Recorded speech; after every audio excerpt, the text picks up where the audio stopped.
मध्य प्रदेश के सीधी जिले में कुछ ऐसी घटनाएं घटी जो पूरी मानवता को शर्मसार कर देती है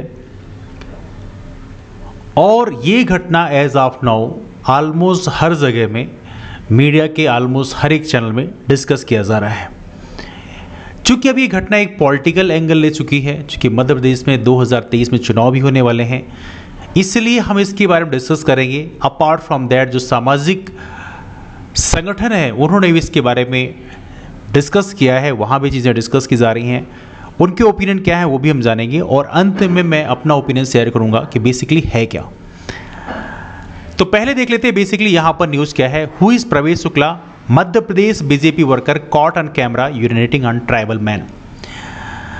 तो बेसिकली ये हैं प्रवेश शुक्ला जिन पे सर्कल बना हुआ है, बीजेपी वर्कर हैं। ये शो करने के लिए यहाँ डिफरेंट पिक्चर्स जो हैं इस समय डिफरेंट पेपर्स में शेयर हो रही हैं। आप देख सकते हैं इनकी फ़ोटो बेसिकली नरोत्तम मिश्रा के साथ में है जो कि मध्य प्रदेश में गृह मंत्री हैं। फिर यहाँ पे आप देखेंगे इनकी फ़ोटो राजेंद्र शुक्ला के साथ में है जो कि मध्य प्रदेश के पूर्व मंत्री रहे हैं और साथ में इस समय बीजेपी के रीवा ज़िले की एक विधानसभा रीवा है उसके विधायक भी हैं। तो ये साबित करता है कि ये बीजेपी वर्कर हैं प्रवेश शुक्ला और इन्होंने बेसिकली यूरिनेट किया है एक ट्राइबल मैन, आदिवासी समाज के हैं दसमत रावत। वो देखिए अब यहाँ पर देखा जाए तो काफ़ी चर्चा हो रही है इसके बारे में और बहुत सारे लोगों के अपने अपने ओपिनियन हैं। हालांकि जो कांग्रेस के लोग हैं उनका कहना यह है कि ऐसे ऐसे लोगों को पार्टी वर्कर के रूप में बीजेपी के नेता अपने साथ रखते हैं जो काफ़ी पेनफुल है। लेकिन उससे पहले हम डिस्कस करते हैं कि मध्य प्रदेश में सीधी जिला है कहाँ, थोड़ा सा हमारा जीके भी तैयार हो जाएगा इसी बहाने। ये रहा मध्य प्रदेश का सीधी जिला जिससे सिंगरौली टूट के अलग हुआ था और इसके नेबरहुड में रीवा है, एक साइड हल्का सा सतना भी टच करता है, फिर नीचे शहडोल है और बाद में कुछ पोर्शन में आपका छत्तीसगढ़ भी सीधी जिले को स्पर्श करता है, टच करता है। नाउ यहाँ पे आप देखेंगे प्रॉपर तरीके से ये एक दुखद इवेंट आप देख रहे होंगे। प्रेजेंट टाइम में यदि हम बात करें कि इनका क्या संबंध है तो जो आरोपी है वो सीधी जिले के बीजेपी विधायक हैं केदारनाथ शुक्ला, उनका प्रतिनिधि भी रह चुका है। और इसको साबित करने के लिए चूँकि यहाँ पर बाद में जो केदारनाथ शुक्ला जी हैं उन्होंने कहने लगे कि नहीं ये हमारी पार्टी में नहीं है, तो बाद में जो कांग्रेस है उन्होंने कांग्रेस के नेताओं ने शेयर भी किया। यहाँ पे दिखा रहे हैं प्रदेश कुमार शुक्ला जो उपाध्यक्ष बनाए गए हैं और इनका नंबर ये सारी चीज़ें शेयर की गई हैं। हालांकि ये हमारे लिए रिलेवेंट नहीं है, but I am saying this one thing कि इस तरह से बीजेपी कांग्रेस में थोड़ी सी इस समय इस मुद्दे को लेकर गहमागहमी चल रही है। बाद में हमारे मध्य प्रदेश में रीवा जिले के जो साकेत मालवी हैं, जिला दंडाधिकारी मतलब डिस्ट्रिक्ट कलेक्टर, डिस्ट्रिक्ट मजिस्ट्रेट हैं, इन्होंने प्रॉपर तरीके से राष्ट्रीय सुरक्षा अधिनियम 1980 मतलब NSA भी इनके ऊपर लगाया है, धारा 3 की उपधारा 2 एवं 3 के तहत। नाउ ये सारी चीज़ें बेसिकली हुई हैं। हालांकि कभी कभी ऐसे मौके मिलते हैं जब हम लोग ऐसे सोशल इश्यूज़ को डिस्कस करते हैं, तो आज हम इन सोशल इश्यूज़ को डिस्कस करेंगे, लेकिन उससे पहले लोगों की राय भी जान लेते हैं।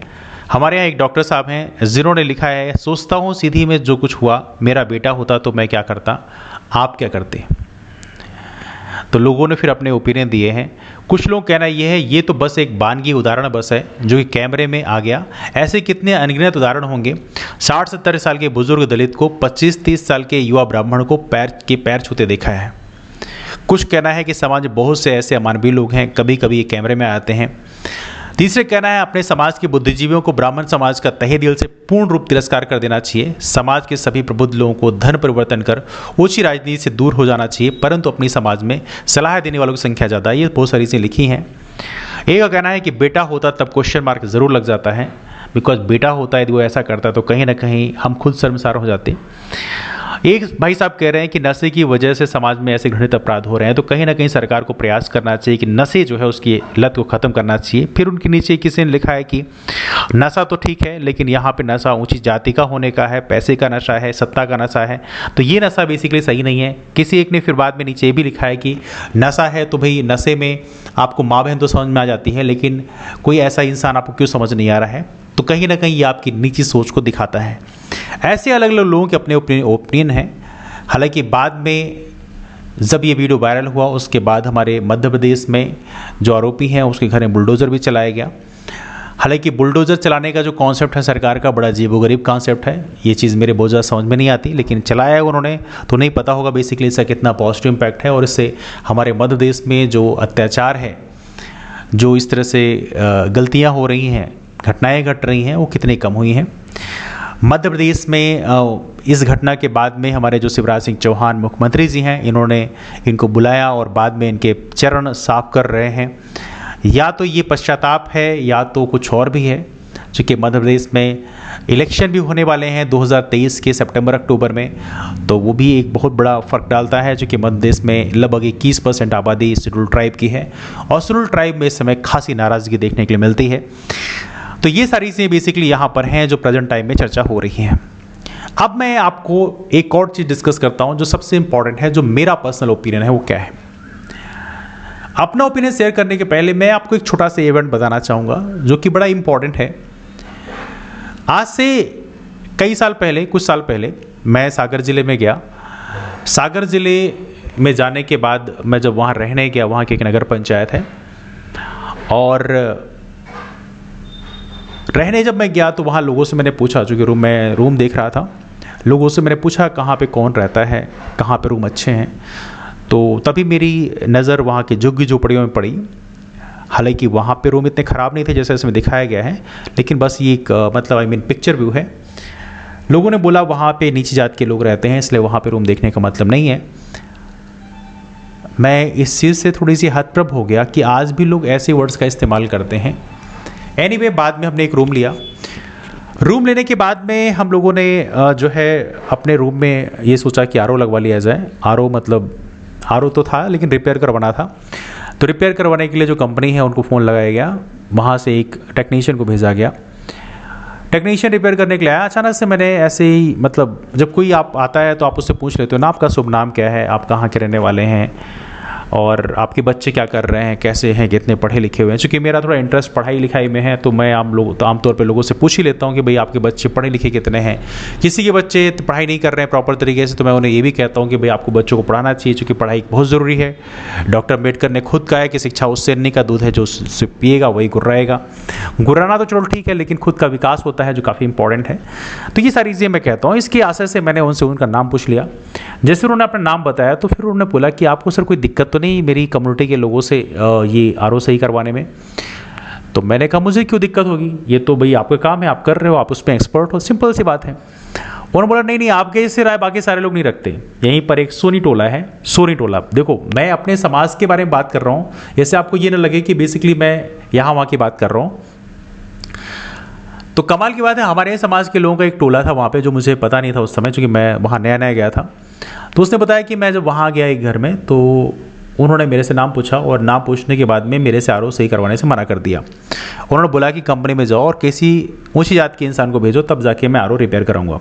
और वो कमाल की बात है, सोनी समाज के लोग थे जिन्होंने ऐसा बोला था, और जिसको बोला था वो सेन समाज के थे। सेन मतलब एक नाई समाज होता है जो कि ओबीसी में ही आते हैं। तो मैंने कहा कि ये तो बहुत मैं इसमें स्पीचलेस हो गया। मेरे समझ ही नहीं आ रहा था कि मैं वहाँ पे क्या बोलूँ। मतलब ये कहने का मतलब मेरा ये है कि ऐसा नहीं है कि जो ये जातिवाद है, चलो ठीक है, ये तो एक इवेंट है जिसमें हम लोग सोशल बाइकआउट करने की बात करते हैं, बहुत सारी चीज़ें करते हैं, चलो ठीक है। गुस्सा है, गुस्से में बहुत सारी चीज़ें आदमी बोलता है, बट ऑब्वियस सी बात है। लेकिन जो ये घटनाएं हैं, ये हमें इसको देखकर बस केवल हम एक्साइट हो जाते हैं, उत्तेजित हो जाते हैं और बहुत सारी चीज़ें लिख देते हैं। लेकिन कुछ दोगलापन भी हमारे अंदर है, जो चीज़ हम ध्यान नहीं देते। यदि हम बात करें हमारे अंदर के दोगलेपन की, तो सोचिए हमारे समाज के लोग भी ये करते हैं।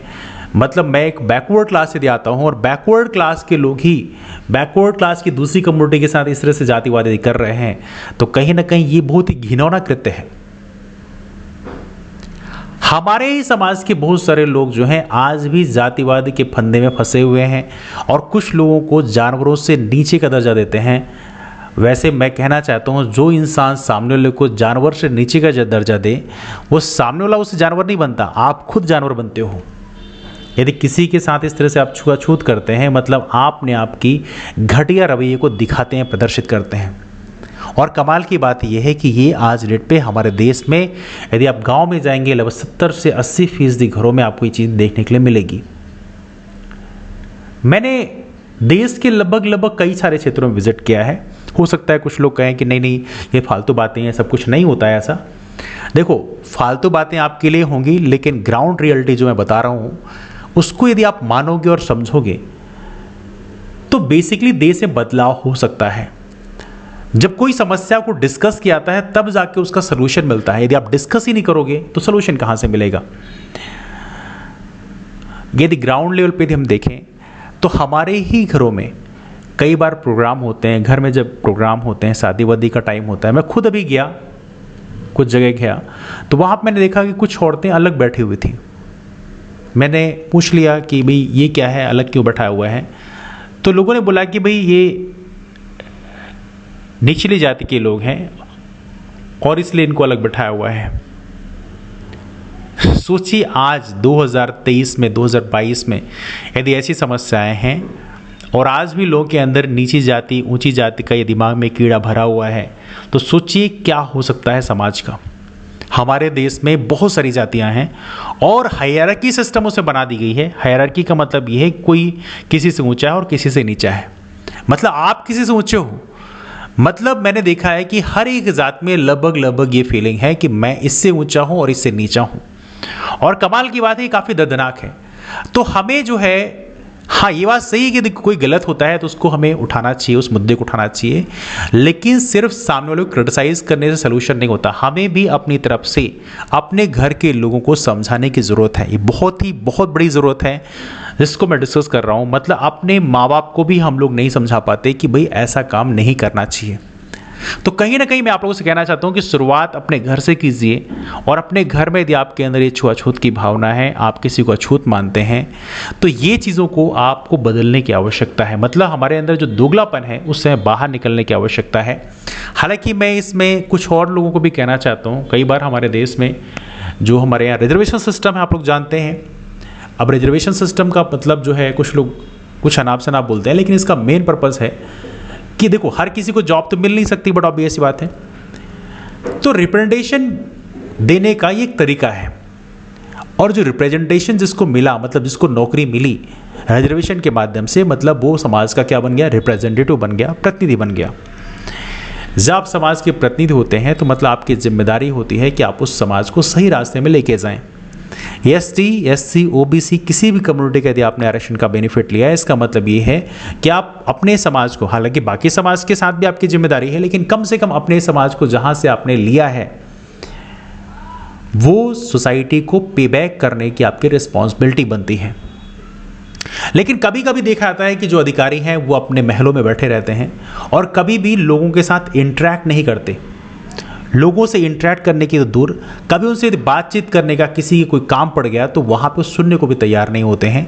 आपकी बेसिकली जिम्मेदारी ये है कि समाज के बीच में जाइए, लोगों के अंदर जागरूकता पैदा करिए, शिक्षा के प्रति लोगों के अंदर एक प्रेरणा पैदा करिए जिससे लोगों का विकास हो पाए। ये काफ़ी ज़रूरी है, लेकिन कभी कभी यही देखने के लिए मिलता है जो काफ़ी दुखद है। तो कहीं ना कहीं कल आप अधिकारी बनते हो तो आपको भी चीज़ें ध्यान रखनी है कि आप समाज से बाइकआउट मत हो जाना। जिस समाज से आप निकल के आए उससे घिन आपको नहीं लगने लग जानी चाहिए। मतलब समाज को आगे बढ़ाने का दारोमदार आपके हाथों में भी है। तो मैं आज सिर्फ इतना ही कहना चाहता हूँ कि यहाँ पे इस समय एक सोशल वॉर चल रहा है, पॉलिटिकल वॉर चल रहा है और चलेगा, लंबा चलेगा। लेकिन आपको अपने साइड से ये प्रयास करना है और मैं आप सभी लोगों से गुजारिश करना चाहूँगा कि ये ज़रूर आप लोग करें कि यहाँ पर ये बदलाव अपनी तरफ से करें कि हमें सामने वाले को तो करना है, तो कोई गलत कर रहा है उस चीज़ को क्रिटिसाइज़ करना है, लेकिन अपने साइड से भी अपने समाज को जागरूक करने का प्रयास करना है और खुद का समाज यदि उसमें ग्रसित है तो उससे उसको बाहर निकालने का भी प्रयास करना हमारा एक नैतिक दायित्व बनता है। आपकी ओपिनियन क्या है आप नीचे कमेंट करके जरूर बताएं। मुलाकात करते हैं आप लोगों से नए वीडियो में, तब तक के लिए bye, take care, have a wonderful day, keep moving forward and take care.